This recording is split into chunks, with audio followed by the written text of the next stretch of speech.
Elephant Talk Podcast. ¿Por qué tipo de dolor pasan las personas que tratás y a qué situación de placer llegan? Desde la sexualidad principalmente. Los dolores que vienen a contarme en general tienen que ver con situaciones de trauma y situaciones de pareja. Entonces la idea de trauma tiene que ver con esta incapacidad de poder asimilar psíquicamente lo sucedido, ¿no? Como ayudar a cicatrizar las heridas, ¿no? A veces están muy abiertas y bueno, ¿qué hacemos ahora? ¿Cómo haces cuando es mucho el dolor que recibís? ¿Cómo lo canalizás para que no te quede adentro? Creo que ninguna herramienta fue tan poderosa como el agua fría. Y sí, y resetear, ¿no? Como, bueno, se circula nueva sangre y ahí vamos, empezamos de nuevo. Poner límites, ¿no? Esto de, ahora puedo recibir tu información, ahora no puedo.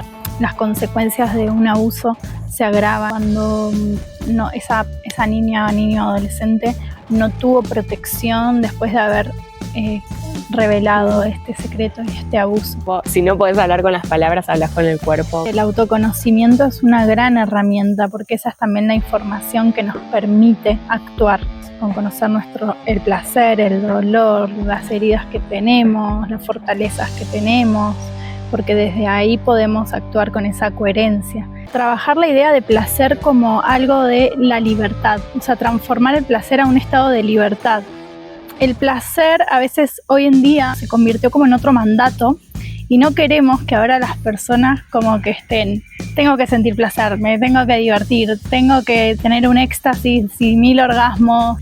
Bueno, vamos a ser libres de vivir lo que queremos vivir sin encasillarnos en lo que tenemos que vivir y sin la condena social también, ¿no? De lo que sí y lo que no. Esto es Elephant Talk Podcast de Elephant Talk. Yo soy Maru Arabetti, en cámara José Barría y vamos a estar charlando con Macarena Retamal. Maca es psicóloga egresada en la UBA, sexóloga diplomada en UCES y profesora de Kundalini Yoga y Tantra. Es especialista en parejas, tiene formación en violencia de género y abuso sexual. Trabajó con pacientes de salud mental y en situación de encierro. Hace Sanando en Red, un retiro de mujeres donde se practica Kundalini Yoga para enraizar y activar el cuerpo. Sexología somática para reconectar con la sexualidad desde el respeto y el consentimiento. Meditación para evitar el presente, entre otras prácticas.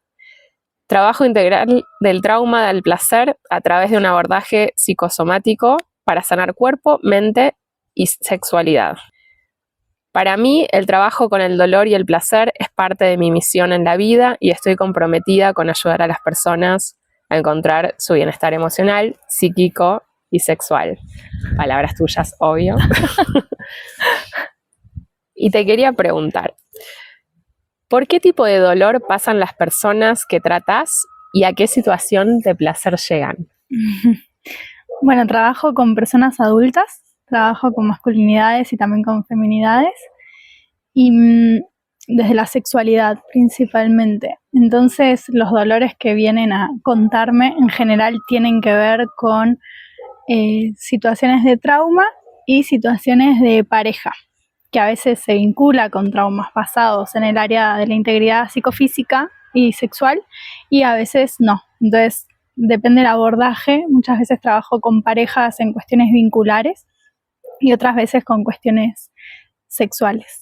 Entonces el dolor está vinculado con una disfunción sexual, particularmente en el consultorio clínico, pero después en los talleres, en los retiros y todos esos espacios son tal vez dolores más desde lo emocional, desde la falta de herramientas para vincularnos o para atravesar las distintas etapas vitales con una otra persona.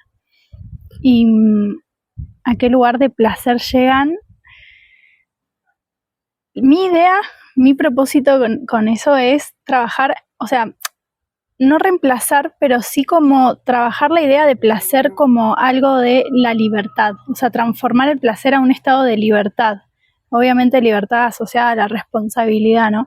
Porque el placer a veces hoy en día, con todo lo que fue pasando durante estos años, se convirtió como en otro mandato y no queremos que ahora las personas como que estén, tengo que sentir placer, me tengo que divertir, tengo que tener un éxtasis y 1000 orgasmos, y ¿no? Como que a veces el placer es simple como lo que estamos haciendo ahora, es placer de recibir el sol, como no siempre es ese éxtasis que a veces se representa con la palabra placer, ¿no? Entonces, más bien la palabra libertad me gusta como este sentido de decir, bueno, vamos a ser libres de vivir lo que queremos vivir sin encasillarnos en lo que tenemos que vivir y sin la condena social también, ¿no? De lo que sí y lo que no. Entonces, vivir con libertad, responsabilidad, la salud sexual. Como algo así es el propósito. Perfecto. ¿Qué es un trauma y cómo saber si tengo uno? O varios. O varios. Bueno, trauma es compleja, el concepto es amplio, pero vamos a describirlo como un desborde del psiquismo en donde sucede un acontecimiento que nuestro psiquismo no puede procesar ni elaborar, está por fuera, entonces eso hace que nos desorganice internamente, ¿no? Entonces la idea de trauma tiene que ver con esta incapacidad de poder asimilar psíquicamente lo sucedido, ni psíquica ni corporalmente, ¿no? Integral. Perfecto. ¿Qué vivencia personal te llevó a trabajar con el dolor? Bueno, en realidad pasaron como varias cuestiones en relación a cuando estaba en la escuela, en distintos, sí, en la escuela o en club, que yo hacía bastantes cosas en club, me llegaban situaciones de dolor. Supongo que, bueno, como espejo, ¿no? Amigas y amigos me contaban situaciones que atravesaban muy dolorosas y duras, que obviamente en algunos puntos me identificaba y yo personalmente como fui haciendo como todo un recorrido en relación a esto gracias a la terapia también, terapia que hice yo, la terapia y el teatro, como dos herramientas que para mí fueron, wow, súper medicinales, ¿no? El teatro me trajo mucho al cuerpo, a actuar desde mi cuerpo y no solo desde la palabra que yo la trabajaba en la terapia. Y entonces quise que las personas que acudían a mí, yo no tenía esas herramientas porque tal vez estaba también atravesando dolores, como esas otras personas que me los relataban, esos otros adolescentes, ¿no? Y niños. Y yo iba y se los contaba a mi psicóloga. Y era como, bueno, ¿cómo puedo darles una herramienta a estas personas de las que a mí me fueron medicina para mí también?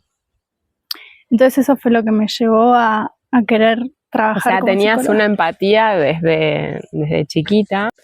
¿Analizaste, por ejemplo, constelaciones o de dónde salió tu, no sé, viste que a veces hay camadas de madres médicas, enfermeras, sanadoras, curanderas? ¿Sabés de dónde sale como la raíz de tu preocupación por el dolor de los demás? Cuando estaba pensando en las preguntas del podcast, me vino una situación como bien presente del nombre de mi abuela, que se llama Dolores. Ah. Varios dolores, ¿no? Sería no solo uno, por eso digo traumas.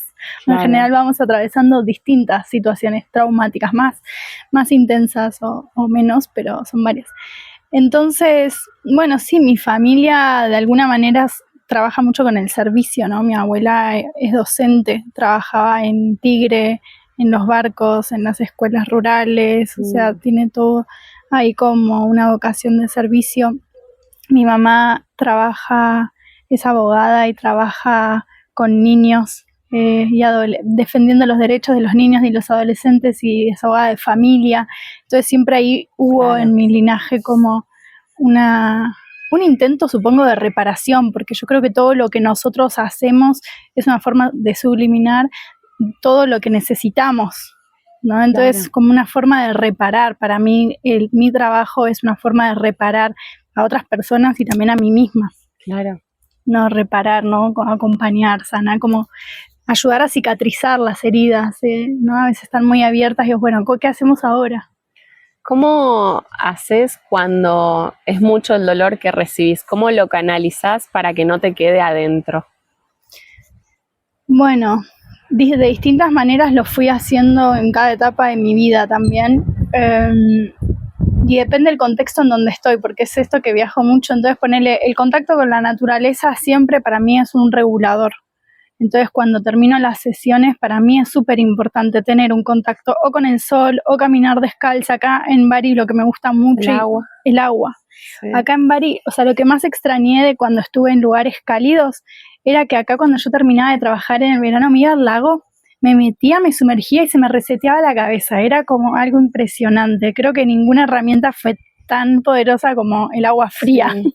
Con mis amigas, cuando nos juntábamos en la playa a tomar unos mates, si alguna venía medio así, se anda al agua, como meter los pies en el agua, ni siquiera era chapuzón, sino necesitas meter los pies en el agua, ¿no? Sí, como, sí. Sería como desconectar, ¿no? Sí, sí, y resetear, ¿no? Como, bueno, circula nueva sangre y ahí vamos, empezamos de nuevo. O al bañarse. En un momento cuando yo estaba sintiendo mucho dolor, era como que este agua, viste, como que me limpia. Bueno, supongo que el bautismo, todo eso debe tener sí. Que ver. Bueno, en India, ¿no? También. Ellos usan bastante, sí, también hay un montón de rituales. Y también hay algo, o sea, eso como una regulación individual, pero también me fui dando cuenta, ¿no? En los años, conviviendo con personas, y yo en general tengo el consultorio en mi casa, que necesitaba un tiempo de no hablar con nadie, como con respeto, ¿no? Pero decir, no, mira, necesito una hora en donde no necesito hablar porque es mucho estímulo, estoy procesando toda la información de estas personas que queda en mi cuerpo y queda en mi mente, estoy lavando los platos y pienso en el problema de tal, en la situación de tal, que a veces está bueno porque es mi forma también de tejer algo para esa persona cuando la vuelvo a recibir, pero sí que necesito un tiempo de no recibir información nueva de amigos, de pareja, de... Sí, sobre todo que creo que te transformás como en un canal que está abierto, entonces se acercan otras energías como para liberar, en vez de sos como su agua, ¿no? Entonces en vez de zambullirse en el lago, se zambullen en vos, como que pasa a ser demasiado para una persona, ¿no? Como ahí me imagino que, no sé si además seguís con terapia o con gente que te ayuda también cuando ven que estás muy cargada.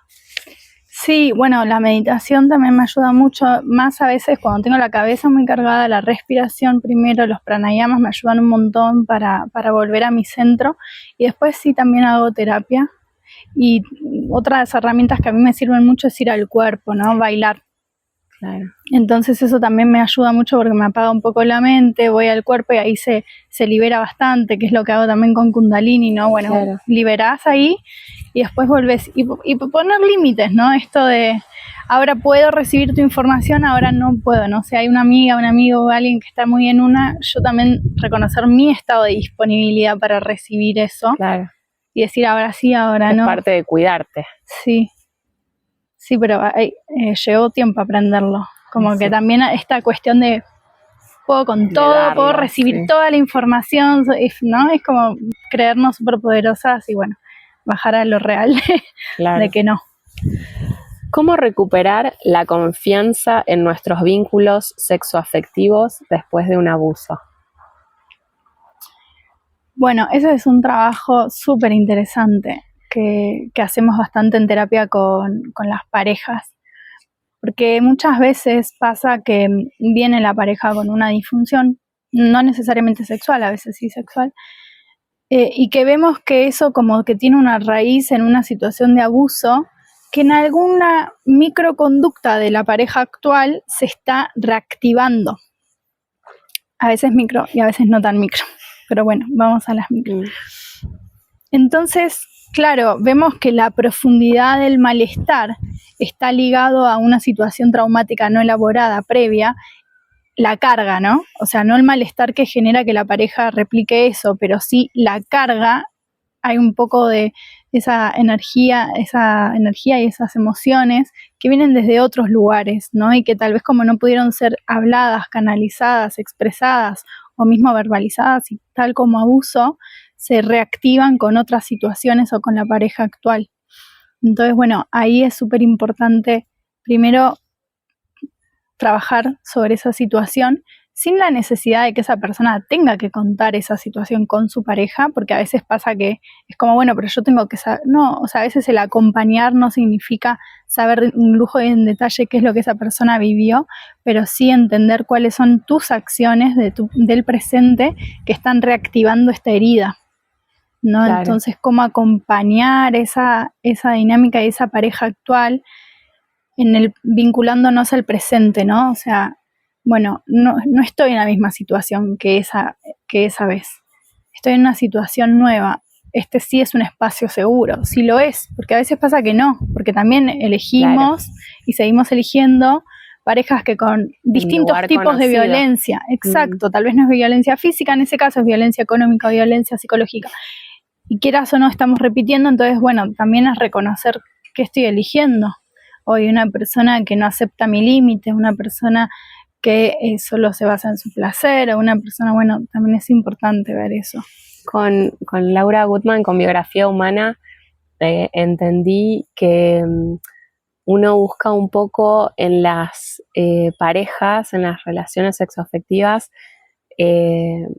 a mamá, ¿no? Entonces, si vivimos ya desde bebés o infantes situaciones de abandono o negligencia, pero soledad, si nos sentimos en soledad, después vamos a buscar parejas que nos hagan sentir abandono, soledad y como que repetimos los mismos patrones porque justamente es lo conocido, ¿no? Como para nosotros.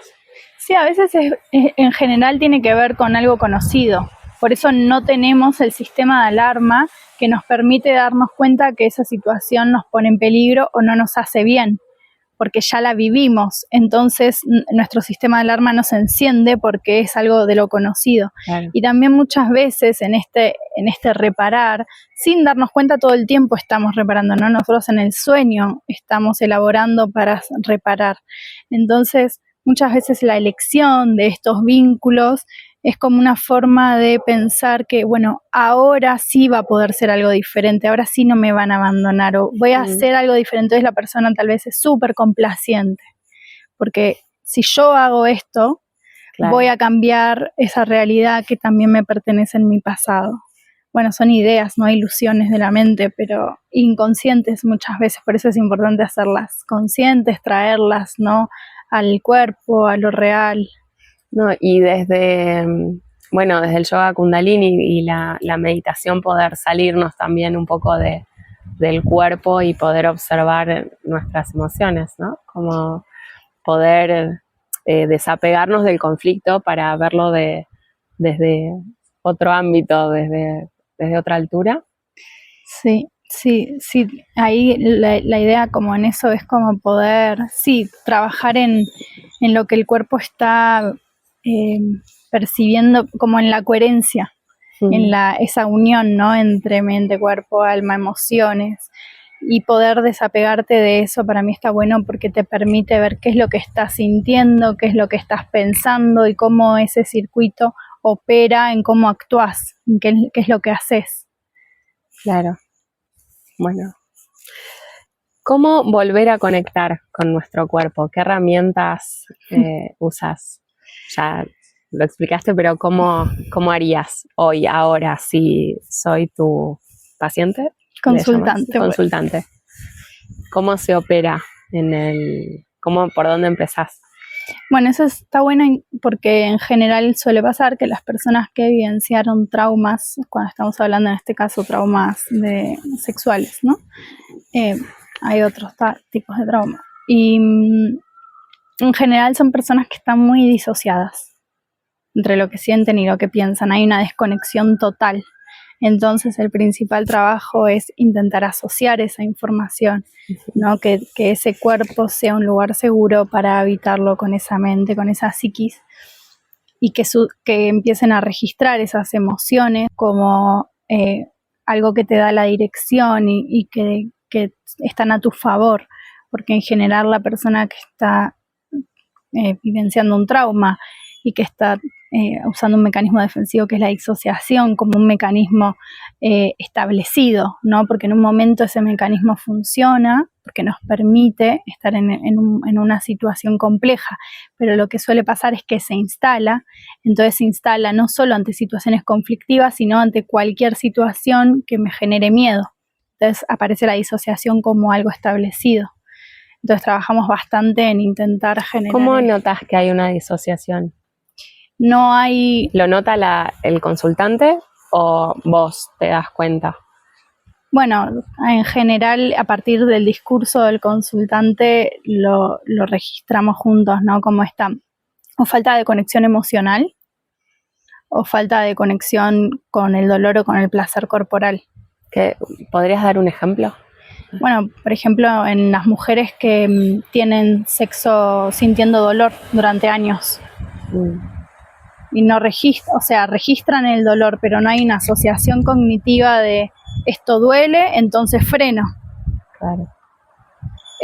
Tengo que seguir porque es mi pareja, porque... El mandato social quizás muy la fuerte. La psiquis va por un lado y el cuerpo va por otro, y no hay una unión que es una unión también de protección, ¿no? O sea, esa unión nos permite actuar en consonancia a lo que nos hace bien.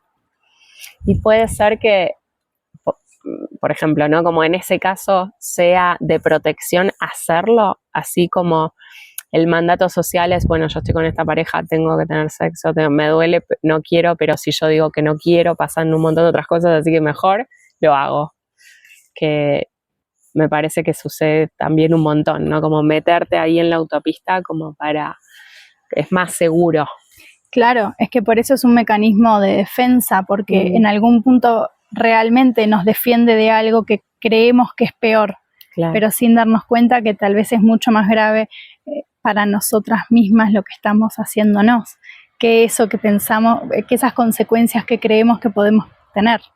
Pero por eso funcionó en algún momento. Lo que pasa es que después fue establecido y se hizo crónico.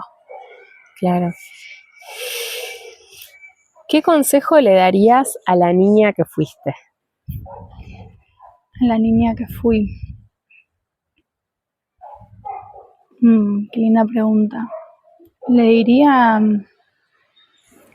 algo que me gusta mucho usar, que es como decir que no con firmeza, con mirada firme en los ojos de otra persona, con un cuerpo presente, ¿no?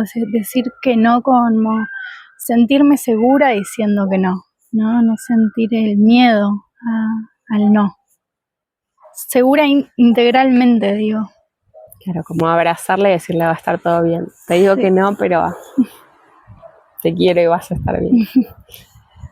¿Cómo podemos proteger a las adolescencias del universo adulto?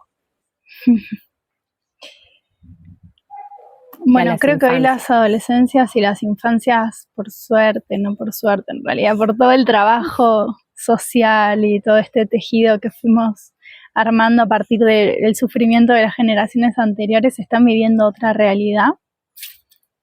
Pero yo creo que una forma de proteger es informar, es dar información y es dar contención.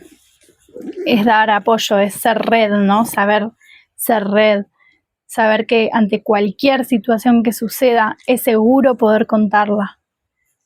Porque muchas veces pasan situaciones de abuso, de violencia, que no me siento seguro al contarla porque no tengo un espacio, no tengo un tejido, no tengo una red, mi familia tal vez no me sabe proteger. Bueno, quizás no es seguro poder contarlo, ¿no? Como que... Es que por eso mismo no lo cuentan. Entonces yo creo que ofrecer una seguridad como mujeres y personas que sabemos escuchar sin juzgar, que podemos escuchar sin castigar, ¿no? El saber escuchar, saber contener, esto de poder reparar, ¿no? Saber abrazar, no necesitamos decir nada si no sabemos qué decir frente a alguien que nos viene con un relato difícil.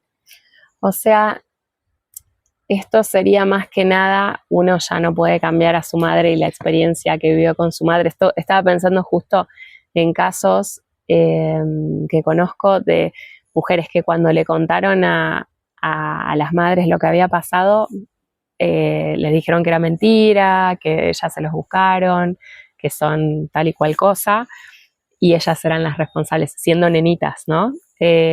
Entonces ya ahí no, siento yo como que ya no hay nada que hacer porque pasaron muchos años y siguen con la misma, ya esa mamá ya está, ya es así, pero quizás ahora que son madres, ¿no? Como cortar y no repetir la historia y ellas, ¿no? Como poder estar ahí presentes y escuchando de una mirada más atenta.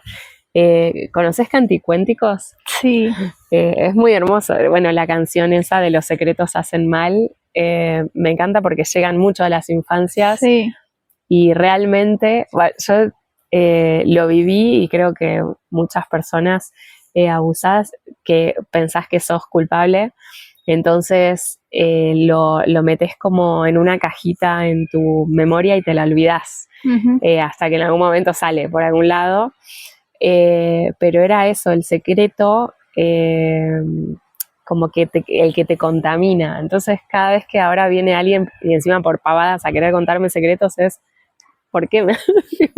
No tiene por qué ser un secreto, ¿no? mm, Como el, esto de contar algo que te está haciendo mal te va envenenando o te va enfermando. eh, y justamente la importancia de hablar, ¿no? Como hablar con sí. el cuerpo, o sea, en toda tu terapia, hablas con el cuerpo. Si no puedes hablar con las palabras, hablas con el cuerpo, con la esencia, ¿no? Sí, el autoconocimiento es una gran herramienta porque esa es también la información que nos permite actuar.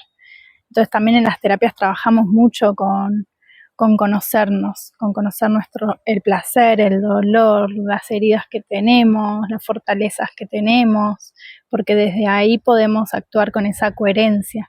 Y cuando vos me mencionas esto, viene mucho a la mente como las consecuencias de un abuso se agravan, las consecuencias psicológicas, ¿no? Y físicas, bueno, también, ¿no? Psicosomáticas, se agravan cuando no, esa niña, niño, adolescente no tuvo protección después de haber eh, revelado este secreto y este abuso.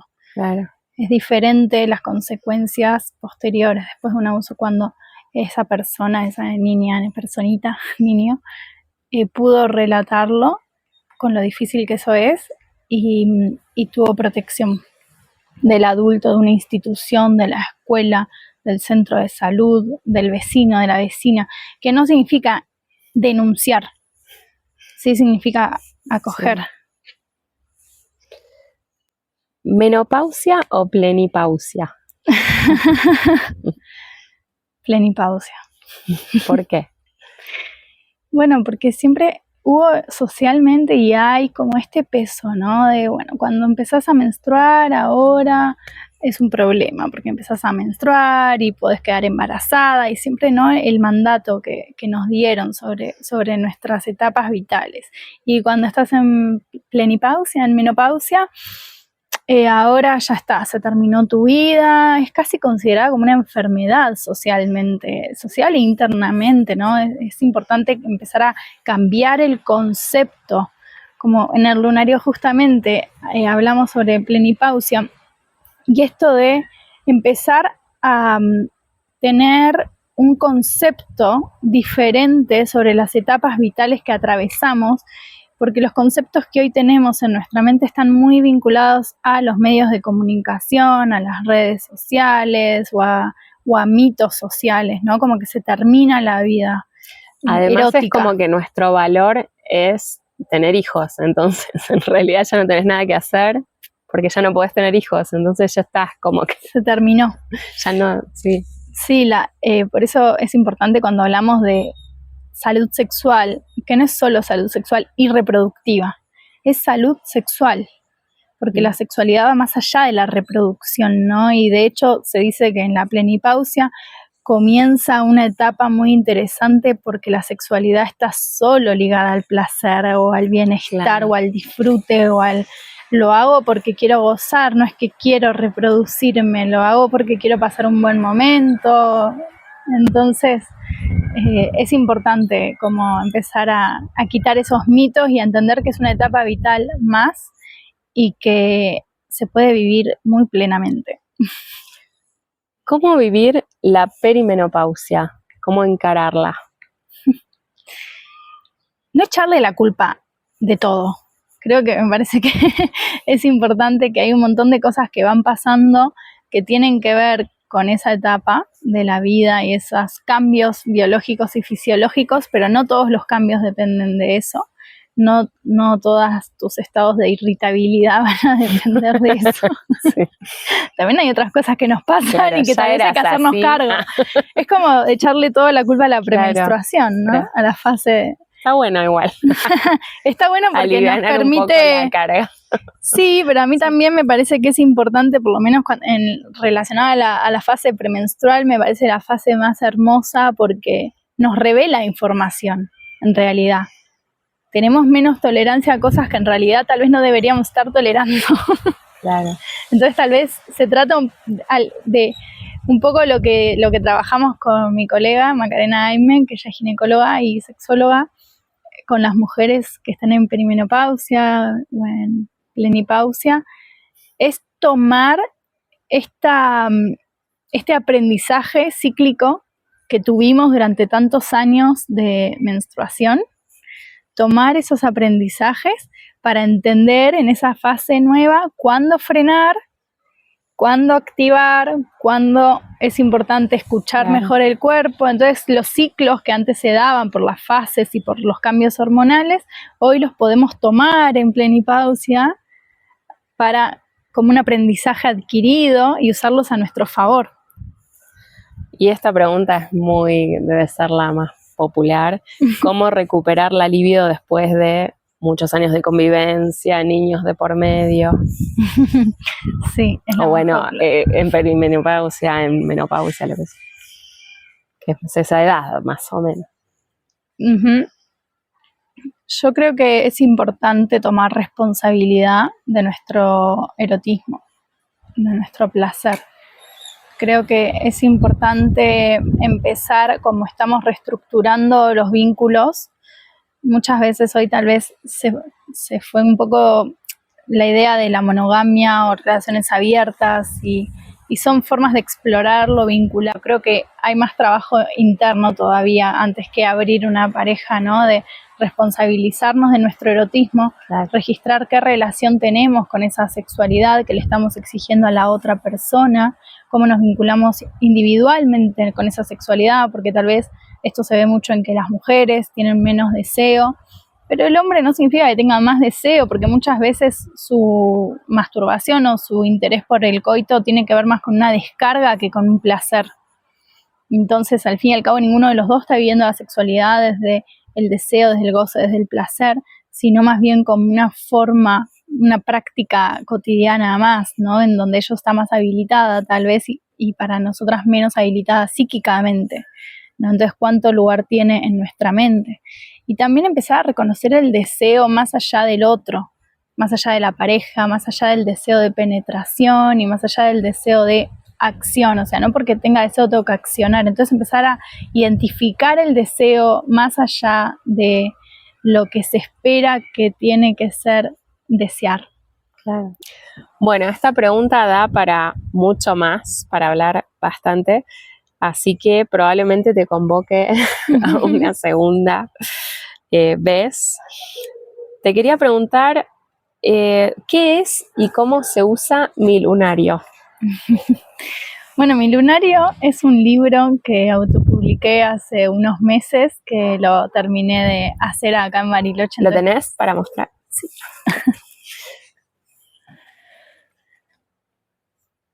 Sí. Diseñado con chicas de Mashinogado, co-creado con mujeres que están muy conectadas con el proceso cíclico y la conexión con la tierra y la naturaleza. Es un libro teórico práctico que lo usé primero yo como herramienta, luego mis amigas lo fui como intentando expandir para ver cómo funcionaba. Y la idea es que en un solo lugar podamos tener toda nuestra información diaria de cómo nos sentimos emocionalmente, corporalmente, sexualmente, y cómo son nuestros hábitos y cómo eso está vinculado con nuestras fases del ciclo menstrual y las fases de la luna también. Entonces tenemos como distintos niveles de registro y la idea es tomarnos tiempo, salir de las pantallas, no usar apps y poder registrar nosotras en qué fase del ciclo estamos a través de los síntomas físicos y psíquicos que vamos registrando. Y bueno, entonces después tiene también para dibujar tu vulva, tiene un diario de gratitud, tiene un ritual de autoexploración genital y distintos recursos. Me encanta. Espectacular. ¿Cómo se logra la plenitud sexual? Bueno, plenitud para mí de vuelta está vinculado con esta libertad de poder decidir lo que quiero y lo que no quiero desde mi coherencia interna. Entonces, para mí el primer paso es el autoconocimiento, por eso también este libro que es una invitación al autoconocimiento y luego la conexión con el contexto para integrar mi estado de disponibilidad. Entonces yo creo que la plenitud se establece cuando soy coherente conmigo misma, con mis necesidades, con mis deseos, respetando y escuchando los de la otra persona, pero sin atravesar mis propios límites. Hermosa respuesta. ¿Cuál es tu recuerdo vincular más feliz? Y con esta terminamos. Ay. Wow. ¿De pareja? Para mí mi red de apoyo es muy importante, mi red de amistades. Como yo creo que eso es un tejido que sostiene absolutamente todo lo que yo hago, ¿no? Estuve muchos años fuera y volví, y más allá de la distancia física, y para mí ese tejido que también incluye parejas y exparejas, ¿no? Porque son parte de mi vida, fueron parte de mi historia, me enseñaron, ¿no? Mis parejas fueron grandes maestros. Y en las distintas etapas vitales te vas vinculando de distintas maneras y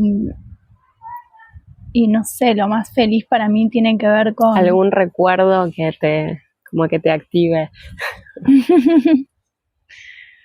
Un recuerdo que me active, puede ser cuando estábamos con una pareja viajando por Brasil, haciendo como una vida un poco intentando no salir del capitalismo a los 20 años, intentando no salir del sistema, muy conectados con el presente, no estaba el WhatsApp ni esas cosas que usamos que nos desconectan un poco de lo real.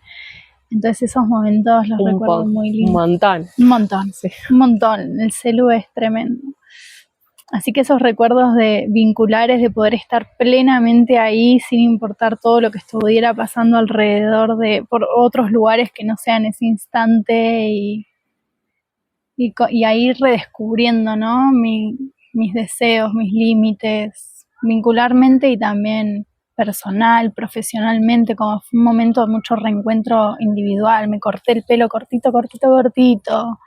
Estaba con un momento lindo de transformación de hacia dónde quiero. Venía de trabajar en un lugar que era muy de 8 a 5, de ir a la universidad, no sé qué, y agarré 6 meses, dejé la universidad, me voy. Necesito como reestructurar porque esta vida no es para mí. Esta vida que estoy llevando no es la vida que quiero, aunque quiera estudiar psicología. Pero no es de esta forma que lo quiero llevar. Así que ese fue un momento de transformación vincular y personal. Espectacular. ¿Ya estamos? ¿Nos pasamos? Si no, volvemos a la otra pregunta. Del deseo. El abrazo. Perdón que se consumió toda la batería. Está bien. Muchas gracias. Sí.